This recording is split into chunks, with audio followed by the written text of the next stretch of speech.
오늘은 1차 발효를 부피로 확인할 거예요. 반죽 부피가 2배 되는 시점을 기준으로 빵을 만들어 볼 거예요.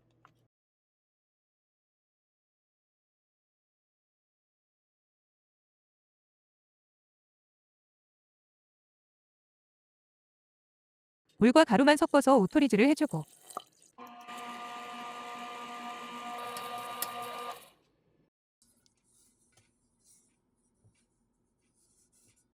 르뱅은 냉장고에서 꺼내서 바로 사용했어요. 오토리즈 후에 소금과 르뱅을 넣고 2분 정도 섞었어요. 손반죽도 재료가 잘 섞이는 정도로 섞어주세요. 반죽 온도는 23도가 나왔고 부피를 눈으로 확인할 수 있게 사각통에 담았어요. 1시간 후부터 30분 가격으로 폴딩을 해줬어요. 반죽을 들어서 가장자리를 안으로 말아넣으면서 접어주었어요. 사실은 사각통에서 바로 폴딩을 하니까 통이 가벼워서 반죽을 들어 올리니까 따라오더라고요. 그래서 볼에 옮겨 폴딩하고 통에서 부피를 체크했어요. 흡착 패드를 하나 사야 할까 봐요. 에효.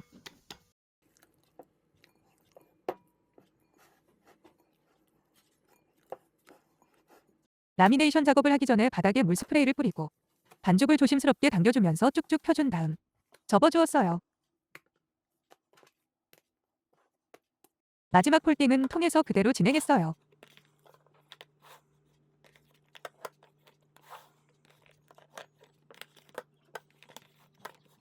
반죽을 바로 통에 담았을 때보다 부피가 조금 자란 게 느껴지네요.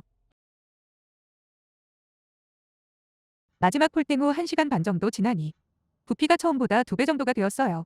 믹싱을 끝내고 4시간쯤 되는 시점이에요. 분할하고 성형을 했어요. 평소보다 반죽에 공기층이 가득 들어있고 반죽의 겉껍질이 너무 얇아 만지면 벗겨질 것 같아. 덧가루를 많이 뿌렸고 겉이 찢어질까봐 당기는 게 조금 조심스러웠어요. 반대통에 넣으니 확실히 평소보다 부피가 좀 더 큰 상태였어요.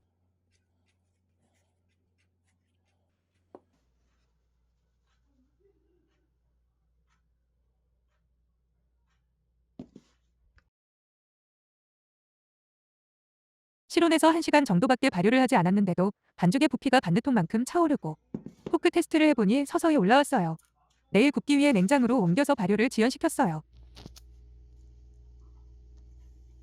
최근 르뱅을 새롭게 바꾸면서 새로운 르뱅이 냉장에서도 잘 커서 혹시나 반죽이 발효가 지연되지 않고 더 쑥쑥 자라 과발효로 이어질까봐 일단 냉장고 온도를 조금 낮춰봤어요. 역시나 반죽이 냉장고에서도 더 커져버렸네요. 이전에 반죽들과 다르게 너무 잘 커요. 다시 베이킹 스케줄을 조절해야 할까 봐요. 밀크풀을 넣어주고 예열한 오븐에 넣고 20분을 구웠어요.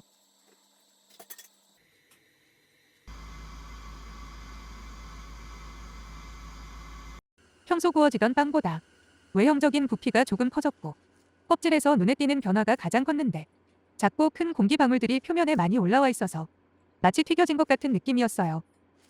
내부도 전체적으로 기공이 커진 느낌이고 식감이나 맛에는 큰 차이가 없었어요.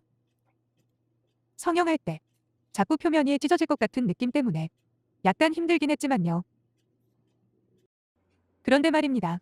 제가 비교하기 위해서 31번 빵보다 1차 발효를 조금 덜한 반죽이 있었는데 왜 이게 더 잘 나온 것 같죠?